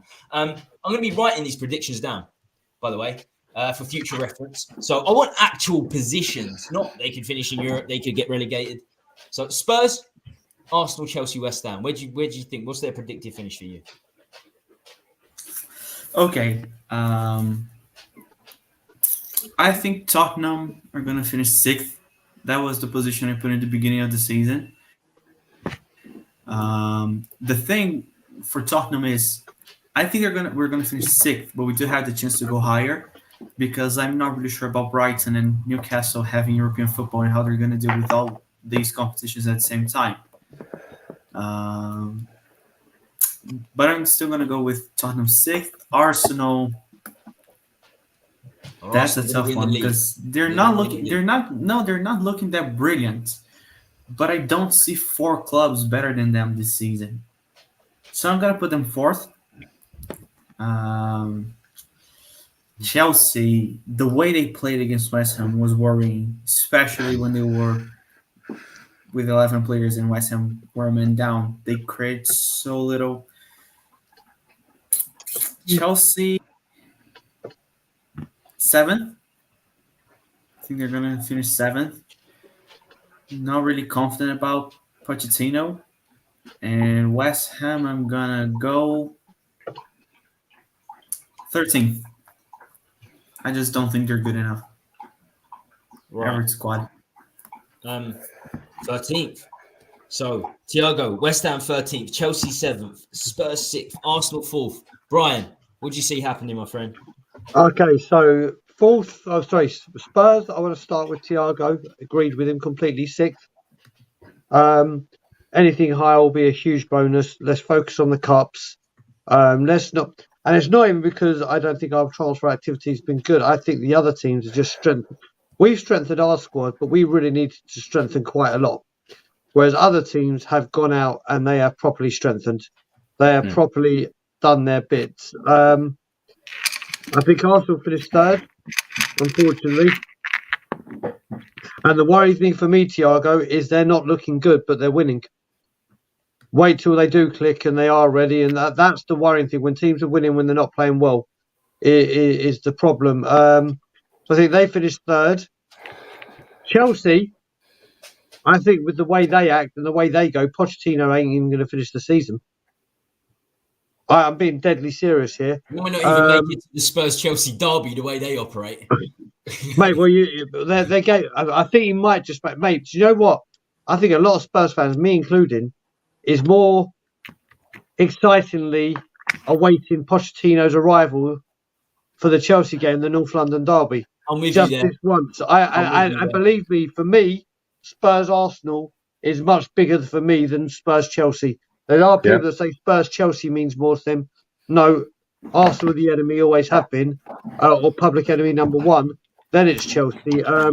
But for this game on November the 5th on Bonfire Night, and you got to remember around that time is when we hadn't beat Chelsea for God knows how many years, and then Aaron Lennon scored that winner in a 2-1. So hopefully history will repeat itself. Chelsea, I see them finishing. What did you say, Thiago? 8th. 7th. Okay. I'm going to stick Chelsea 8th. West Ham, I'm going to stick 11th. I think James Ward-Prowse coming in. I think they're going to start getting active now. I don't think they'll put up any trees, but I think they'll definitely be more than safe. Where did you say Arsenal? 3rd. Right? You think Arsenal will finish 3rd? So far, no. And the thing about Chelsea, Tommy, just quickly, it's like the beginning of this season is really important for them because I think starting in October they're gonna go into a crazy run. I think it's like 7 games where they're gonna play City, Arsenal, us, United, Newcastle, Brighton, Brentford. All the teams like at the top of the table from last season, they're gonna play all of them like in sequence in 2 months. So they need to start getting points now, and it was very disappointing against West Ham. Not that I'm sad about that they were disappointing. I don't like Chelsea at all, but they spent £1 billion and they're still looking. I'm not gonna say shit, but not playing that well. It is only 2 games. We have to be very, very careful. It is 2 games, and they did look very good in pre-season as well, Chelsea. But Dan, we've got Daigle's just confirmed. He's going with 6th, like Thiago. Chelsea 8th, Arsenal 3rd, West Ham 11th.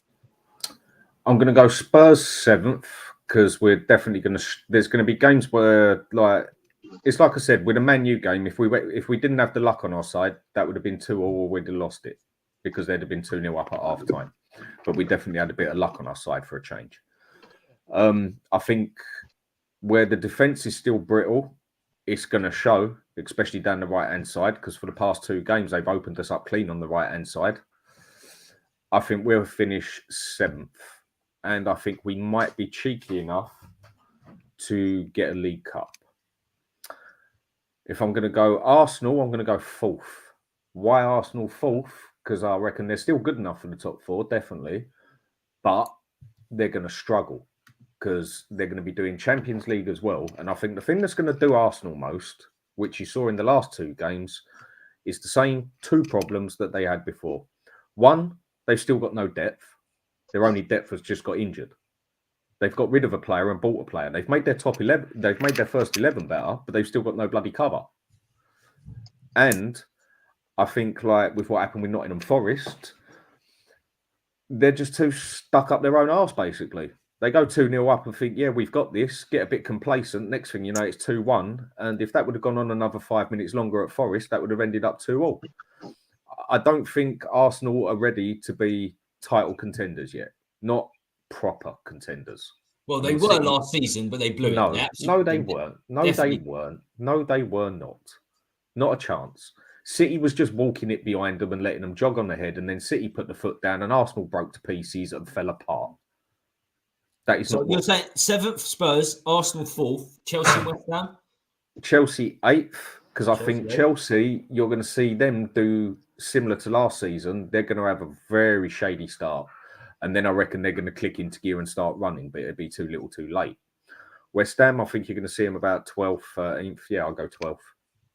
12th. Because there is significantly worse. Okay. Very similar league positions everyone's put out there. I'm going to give mine, right, 7th. I think Spurs are going to get 7th. I think we'll be playing some form of Europe next season, with or without Ange. Me and Dan have a bet, £50 bet that Ange won't be there next summer. I don't think he's going to be there. I've seen this fan base turn so quickly. I've seen us win the first 3 games under Nuno, including Man City, and then 12 games later, everything's falling apart. And what was it? Nuno got a manager in a month and all, wasn't it? Yeah. So I've seen, people can call me negative, toxic negativity, but it's from what I've seen before. Sorry, the one thing I will say with you about that, when it comes, I don't think it's this fan base that will turn. It's the ownership at some point. Because I was at wasn't at the game. I was outside the stadium protesting. Then went to the pub to watch it in Tottenham, coaching horses. But what I will say, and what I've got from every single person I've spoken to, is that stadium was absolutely rocking like never before, and it was all for Ange love. They were literally, there's inflatable kangaroos being thrown about in the gangways. I have never seen a manager, not just at Tottenham, a manager that has come in, apart from Conte when we all started singing the Conte song, that has come in and has been taken to by the fans so quickly. And I'm talking about all football, not just Tottenham. Tottenham for sure. I don't think any doubt people have with Ange, I think, has gone. It's whether the ownership think top 4 might not be, because that will be the objective. They will still think that's where the achievement is. If we have a bad run, I've got no doubt whatsoever now that this fan base will stick with him. No doubt whatsoever. As long as we play attacking football. Brian, I disagree. I disagree. I'm definitely in the minority. I disagree. I've seen this fan base flip-flop from one game to another. No, I agree. He's got an advantage here. With 3 games away from saying that it's an absolutely shocking appointment. No. What are we doing getting a manager from the SPL? I've seen it all before. Tommy, he's got an advantage here that no other manager has had. I think the biggest thing is, I think why the fans are going so crazy at the moment, and they love Ange, like Daigle said, the fan base, they've taken him in pretty quickly. He's straight to the point. He's attacking. We haven't had it for 3 or 4 years. We haven't seen an attacking side of Spurs for a long time. I think that's what it is. I think that's what it is. And that's why he will keep it. That's why he will keep it. As long as he plays attacking football, even if we end up finishing 10th, as long as we see better football, We'll let him go for that season. I heard it against Newcastle. I heuld it all season. Let's play 4 at the back. Let's play 4 at the back. Why is Conte not playing 4 at the back? We cannot play 4 at the back in this system. We concede 5 against Newcastle in 20 minutes. The fans leave the stadium, and everybody's saying the shit's. Yeah, but look at the 4 he put at the back. I don't trust the fan base. I would stick with him, but I do not trust the fan base. But he has got that advantage this time that all he needs to do is play a style of football, and it will give him a season. Because that is basically all the Spurs supporters want. I think it's easy to say, but when you lose 3 games on the bounce, things change. I'll totally get your point. But as long as he plays attacking football, he'll get through that season. As long as he doesn't do something absolutely. I hope not, because I have to give you £50. No, you don't. I hope not. £100. No, of course. No, I hope. 50 to charity, 50 to me. That's it. Remember? I absolutely hope. Of course, I hope he stays, regardless of the £100. But I just. It's a big advantage. I think he's going to finish. I think 7th would be a very good season. I think 7th would be a very good season. I think that's probably where we'd finish. I think that's where we finish. Arsenal are going to get top. Well. As far as I'm concerned, Arsenal are going to get top 3. I think they've done very well in the window. They don't. Dan's a good point about the depth. They've been in the Champions League for a long time. But I think even the 1-0 against Palace away, they would have lost that 3 or 4 years ago. They really would have lost that 3 or 4 years ago. You've got to win the dirty games. 1-0 to the Arsenal. Do you remember that? 1-0 to the Arsenal. Yeah. So I think they're going to be in top 3. I don't see them winning the title. I just see Man City too strong. I think Liverpool have done well. If they bring the centre mid in they need, they've already got McAllister and the Leipzig player. If they get Amrabat, let's say, in centre mid, then I feel like they'll finish above them as well. But I think they're definitely going to get top 4. Arsenal. I'll be very. Arsenal got too much pressure on them now. Arsenal, it's now make or break for Arteta because he's had how many hundreds of millions spent. He can now not complain about nothing because basically 9 out of 10 of those players, whatever, are his pick and everything. He hasn't won nothing. He got the FA Cup, but that weren't particularly him that got that far. But either way, he's got it all now. He's had his chance to take it to the end and mess it up at the last moment. It's now make or break for him. There is so much pressure on him now and them that it is shocking. And now he's also got to think of Champions League. And he's also just had their first defender, who was cover, injured for 6 months plus. Is he gone? Is Saliba gone for 6 months? No, not Saliba, Timber. Oh. The one they just Timber. bought. Oh, because I knew Saliba was struggling as well. So Timber's out for 4 to 6 months or even more because he's basically done what Bentancur done. He's done his ACL in. Well, let's see if they're a proper club. Let's see if Arsenal are a proper club. But now he's replacement before the window ends, because I know Daniel Levy wouldn't. Now he's gone. If they get another defender to an injury, another defender injured, who's their cover? The same one who covered them last season screwed the whole thing up.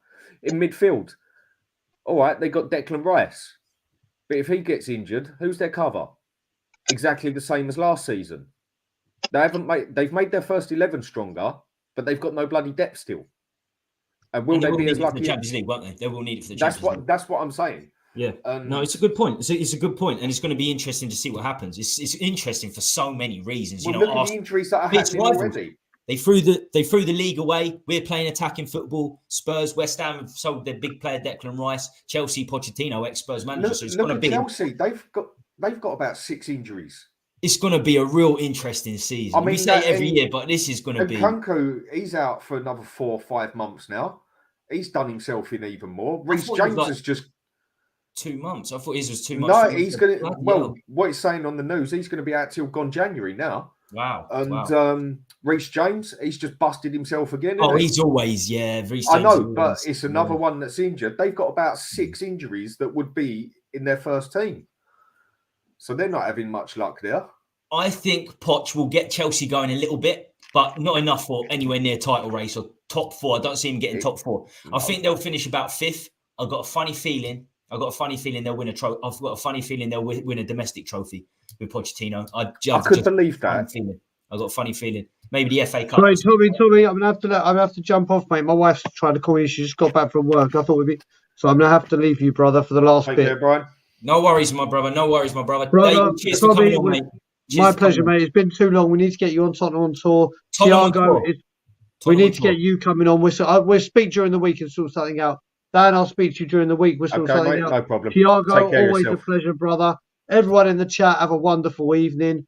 And as always, Levy out. Right, Daigle, take it easy. Make sure you get on Tottenham on tour.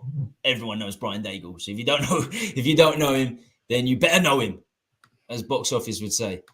So yeah, make sure you go over Tottenham on tour. Subscribe to them. We are pretty much at the end of the stream now. As I said, we always end up with Muppet of the Week.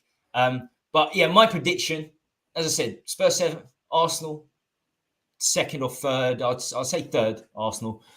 Chelsea 5th, West Ham like 11th, 12th. Selling Declan Rice is big problems. I know, to be fair, Ward-Prowse looks good. And Paqueta's a very good player, although if Paqueta goes to Barcelona, I wouldn't be surprised if he goes late to Barcelona. West Ham they're in a relegation battle, again, as far as I'm concerned. I would love to see West Ham relegated. I really would. So I don't see him even finishing in the top 10. Even with Ward-Prowse, who's a very good player, I don't see him finishing in the top 10. I wanted Daigle to be on for this. I just seen it. I wanted Daigle just to be on for this question. This was the key one. But it's okay. It's okay. We're pretty Levy out. Everyone here is pretty Levy out. A lot of people in the chat are Levy out. And you'll be surprised how many aren't. So let's say this is prediction time. Daniel Levy, Enoch sell up. They're definitely going to sell up at some point. What year do you predict this to happen? An exact year. Give me a year. I can't. I have no idea. It could happen tomorrow, basically. As soon as someone slams down the right money, they will slam that up. But Tottenham is going to be the most expensive club in England to buy. And it ain't because of the football club. It's because of the business side of it. Because of the stadium, the amount of money the stadium brings in and everything, we'll probably sell for more than Man U or bloody Chelsea or Liverpool. Because of the excess money we bring in. I just don't know. We can see here that on the furthest right side, you can see that we're worth 931 million. I remember last summer, I'll keep that up there for a little bit. Levy said 3 billion, 3.5 billion. Enoch confirmed if they get that offer, they'll certainly consider it. Not now, they won't. I don't not think now so. they've got the foot. You got to think of all the deals that come with the stadium, the Formula One track with it, the NFL, the rugby, the boxing, everything else. Tottenham is probably only worth 1.5 billion. Tottenham Football Club. But the other side, the business side, is worth 5 billion on its own for the extra potential it's got for the Formula One they're building underneath it, for the hotels they're going to build next to the place and everything. Tottenham is bigger on its business side than it is its football side. That's what will cost the money to buy Tottenham. Well, okay, Dan, I'm going to put it to you this way. If you get 10 grand, you don't even have to bet anything. If you got 10 grand for predicting the correct year, what year would you go with? I'll say go 25. The reason I say go 25... 2025. Yeah, I think it could be shorter than you think. Reason being is because you can now see, look at what they're doing with their league. They're making their league big. They're trying to. They've got money to throw about. Like, do you know what? I can't afford the gas, so I'll throw the fire on it instead. You know, I can't afford the gas, so I'll throw the money on the fire instead. And that's basically what they do, isn't it? And they're just trying to make themselves bigger and bigger and bigger around the world. And the next one to go for, if they take Man U, is going to be Tottenham after that. And I could see that happening 25, 26.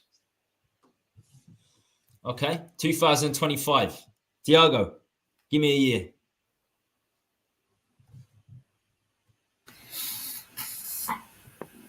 '29. 2029 is. I think we still have some 6 years to go. The reason why, I don't have a reason why. It's just I just feel it in my balls. So that's what I'm gonna go with. All right. 2029. I mean, I'd say like I'm not even sure they'll ever sell 3023. Let's go another millennium.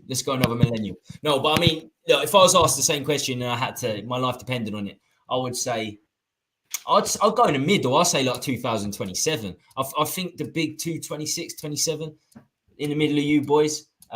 That's where I think would go. I think if you could get the big boys in who sports washing, basically they have to be sports washing to pay 7 billion, which I think it'll cost 6-7 billion. You need sports washers. They're not there to make profit from the club necessarily.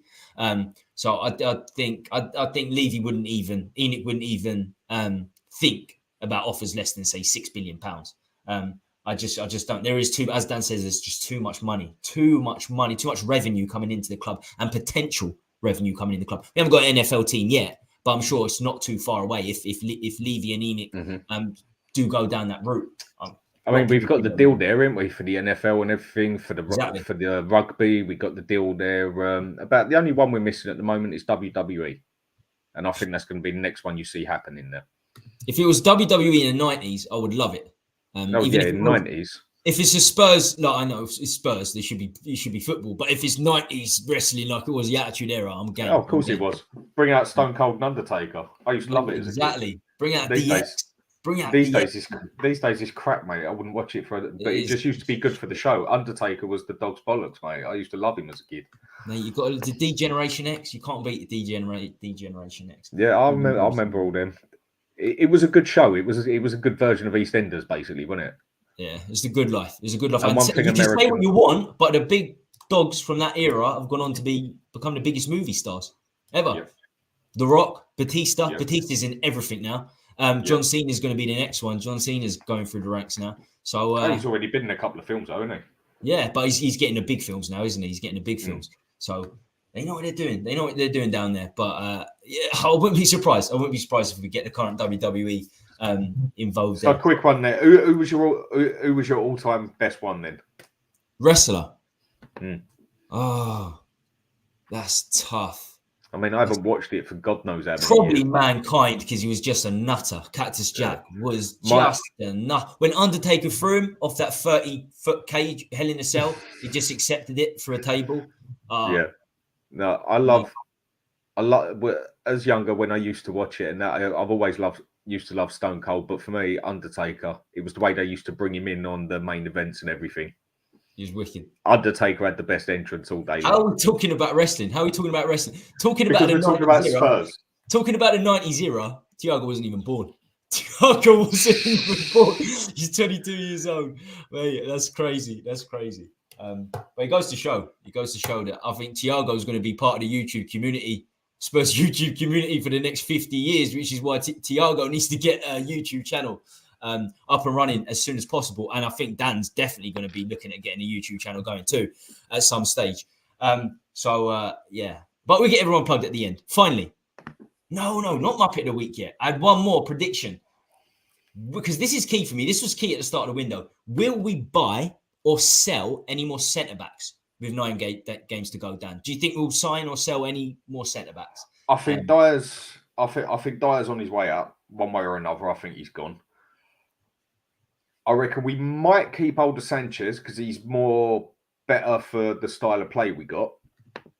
Not that I rate him in any means or manner. And I think out of nowhere, we might get some sneaky little deal for a defender somewhere. So I could see that happening. So you definitely Dyer's gone. In your mind, Dyer's gone. He hasn't even been on the bench, has he? In the last I think he's off, mate. I think he's a great potato, and I bloody hope so. If Ange is pushing for that, then I'm with Ange all the way. I'm with Ange all the way. I'm with him all the way. Thiago? I mean, if he refuses to go, I reckon they just cut his contract because he hasn't got the highest paid one and he's only got 11 months left. So exactly. I could see him just cutting him. He's not on huge wages either. He's on like 60K. No. 60K a week, 70K a week. Similar to Aurier. Hard life, isn't it? I mean, I think Aurier was on more and he ripped up his contract with longer to go. So yeah, he was on 75. That could happen. Thiago, centre-back situation. Last 9 days. How do you see it going? I think 10 goals. Sanchez. If I had to make a ranking of the 3 that were for sale, I would say from most probable to go to least probable to go, Tanganga, Sanchez, Dyer. Just because I'm not gonna say anything about Dyer now, because I can feel we're gonna talk a lot about him in a bit, Tommy. I know you. So. No, I'm not. He's not my pick of the week this week. I try and outside of Levy. No. Outside Oh, of Levy, okay. Levy's on every week. Outside of Levy, I don't like to use the same guy twice. So yeah, Okay, Dyer's not so on this week. I'm gonna say now, there's no football player in the world I hate more than Eric Dyer. Just like you're not gonna play, even Ben Davies is ahead of you. Japheth Tengeng is ahead of you. You're not gonna play. You have the Ben Euros. Davies is ahead of him as a 2024. centre back in a 2. Mhm. Yeah. Because he's better. Exactly. He actually is better. 2024 have the Euros, but you want to stay here not playing. It's just like it's clear that he doesn't love Tottenham as people say he does. He's not fully coy. He's not that guy. He's here for the money. He knows he's not gonna get anything better than Tottenham. So let's just stay here a year, make my money, and then I'm gonna go. But no, you're just a He's cunt like- because we need to move on players to sign new ones. He doesn't want to go, so we're not gonna sign new players. And this, okay, He's like I that don't fella wanna that get comes mad. and starts talking to you in the pub, innit? And you're like, yeah, anyway, fuck off. Then And next he thing you know, still you're sits there. outside Still smoking sits there. He thinks he's Then like, next thing you being know, you're dry. outside smoking a fag with your mate, and all of a sudden the fella's standing there. You're like, go away. And then you're at the bar, and next thing you know, he's still trying to talk to you. And that he's that little prick in the pub that just won't piss off, that thinks he's your friend, sort of thing. But I No, tell you and what, then right? he thinks he's not annoying because like and he's the guy who doesn't think he's annoying because Dyer probably thinks the next season when he's up for free, Manchester City are gonna come in for him and say, "Come play for us." I'll be surprised if the thinks third that. club in Manchester, Salford, are looking at him. To be honest with you, Eric Dyer, he's going to be playing down the leagues. I'll tell I you reckon now, he'll he's end never up in going to play Saudi for a Premier Arabia. League Or club after Spurs. I do the not. fella see just him said it playing. right here. Just a harmless potato. He'll end up at Turkey or Saudi. That's what I reckon. Or go back to Portugal. Yeah, well, the word on the street is going back to Sporting. I think that's just lazy journalism, to be honest with you. But I don't care where he goes as long as he goes. Quite frankly, He could go to Arsenal as well. I wouldn't mind. They need a centre back, don't they? They need a centre back. They do. The thing with Sanchez is Ange seems to be using Sanchez. I thought as soon as he got booed off during that game, came on, got booed off, went off 10 minutes later. I thought that was the end. I thought that was Game the end over. of Sanchez. Yeah. There's no way he can continue. But it seems like Ange fancies him. And, Sanchez is a very quick player, physically good player. I'd have him over Dyer all day long. So I'd say I'm 80-20. Sanchez will stay. I say I'm 80-20. I'm still convinced Dyer will stay. And if they do both stay, then we won't be signing a centre-back. It's as simple as that, which would be troubling. I still think we need at least one more centre-back. Yeah, Solid, without a doubt. experienced centre-back would be wonderful. If we get an injury, we're in trouble. Exactly. We keep Dyer and Sanchez and we get an injury, even Tanganga, we're in big trouble again. And probably Dyer, because he loves licking everyone's ass, is the first manager, new manager's ass specifically. He'll be the first one in. If either do go, I still think we'll only sign Langley anyway. But the good news is Langley's linked with AC Milan. I think they've had a bid accepted, and I think he's going to be offered a contract. So that's good for us because Langley's okay, but nothing more than that. He's okay. He's like Ben Davies level for me. That's the level he is. We don't need that. We need something much better. Right, we're almost at the 2-hour mark. I never want to go over 2 hours, but I always like hitting 2 hours. Just hit 2 hours. So my pick of the week. Where are we? Let's get the share screen up. Now, hear me out. You can always choose one of your own. In the chat, Dan, Tiago. You have the option to nominate your own. First up, Daniel Levy, exclusive member of the Muppet of the Week Club. He makes yet another appearance. It's got to be said. Rodon and Winks. They're still the only two players that have left Spurs. Winks for 10 million, Rodon on loan. That's it. Nothing else. That's why he's got his place here. No signings since Kane Sal, even. No signings since Kane Sal. Pochettino, Chelsea struggled to score goals last season. Why is he not pushing for a striker? I mean, they've got Nicholas Jackson. Has he got any power to push for a striker? Is he a muppet for taking a job? Some people are saying he's a muppet for simply taking the Chelsea job. They've got the striker. He's just injured. Which one? The Kunku, innit? He's more of a cam, though, isn't it? I think he can play as a striker, but he has played. He's going to play as the striker. Watch. He's going to play as the striker. I still think they'll get one in. I still think they'll get Jonathan David. I do. They'd be silly if they didn't. He will be Chelsea bound. or some of the strikers that we're looking at. Man United, multiple reasons. We smashed them, of course, on the weekend. But more key, they didn't sack Greenwood earlier. They messed up the Greenwood affair, you could say. They should have kept him. I think if they kept him around for this long, they probably should have kept him, quite frankly. Or they should have let him go pretty early on. So out of these three, any Muppets of the week out of these three, or are you going to choose your own? Well, sort of choose my own, but you're right. It's going to be to do with Manchester United, but it's going to be Onana. The way the prick stood in front of everyone and started giving it all, we were better, they were lucky, I did everything right, we did everything right, it just weren't our day sort of thing. Not once were they better than us, giving it all that. Yeah, I think Onana's Muppet of the week for me, so Man U, Onana, to be precise. Man U / Onana. They spent a lot of money on him as well, £51 million. Very good goalkeeper. He's only got one problem. He's eccentric. And when he makes an epic save, you'll be shocked on what the man can do. I've watched him play for Inter enough. They're my second team. But when he screws it, he absolutely cocks it. He's eccentric. You can say, Alisson and Edison have got it in their game, haven't they? They make big mistakes at times, but 99% of the time, the eccentricity works for them, doesn't it? No, but this fella will do stuff like that Brazilian keeper we had. He will do some crazy shit. But he will also make some mental. Yeah, he will also make some mental saves as well. He's a very good keeper. Thiago knows Gomez very well. It's safe to say, done a podcast with him. So Thiago, Muppet of the week for you.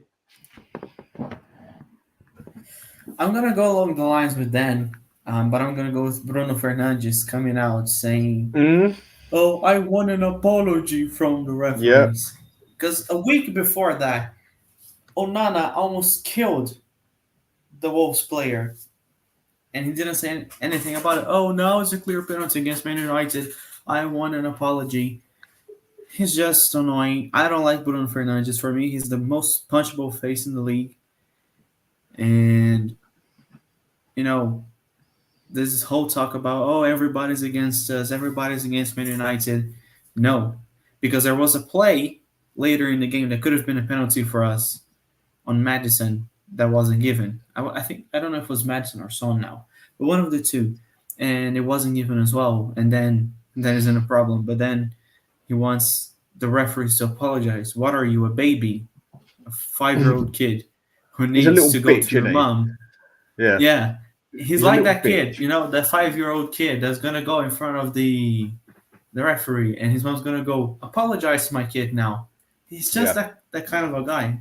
And I don't like him. I truly don't. So Bruno Fernandes is my Muppet of the week. Well, it has to be said, Man United are clear winners in terms of Muppet of the week for three different reasons.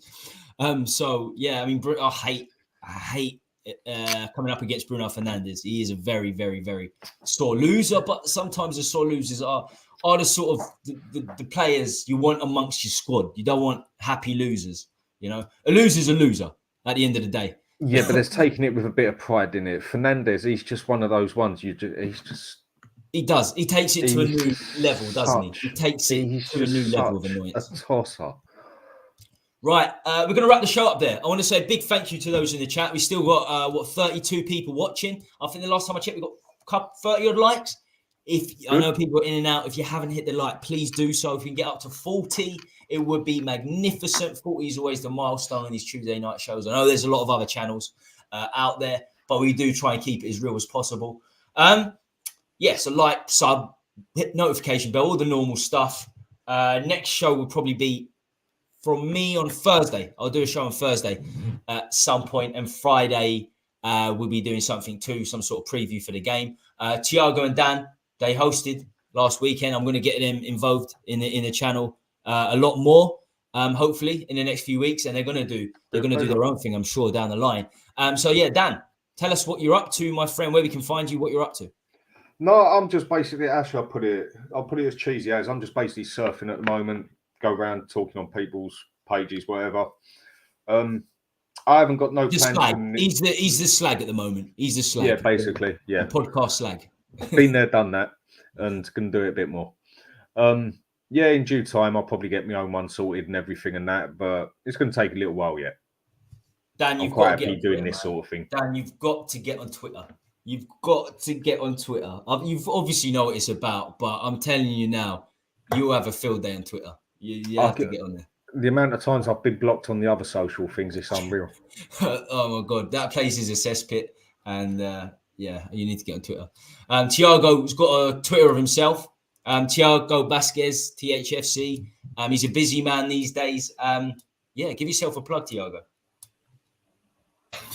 Not much to plug. This is my Twitter. Follow me if you want to. Feel free. Probably gonna find me calling Dyer a donkey pretty much every day. And yeah, that's all I do. That's all I've been doing these days. Scott M gave me Muppet of the Week because I didn't put Dyer in the Muppets of the Week. So yeah, that's fine. I agree with Scott, to be honest. So it should be Muppet of the Week. That would be 2-2, and I would have the deciding vote. And I obviously wouldn't give myself Muppet of the Week. So no, Man United is still Muppet of the Week. Yeah, but I want to say also, last week on the show, me and Danny were going. Is Tommy gonna come back from Greece looking like a shrimp all red, or is he gonna have a nice 10? I think the nice 10 won this time. I've got Mediterranean roots. I'm half Mediterranean, so that certainly helped. Helped. It was good, but I had a few escapades. Didn't end well.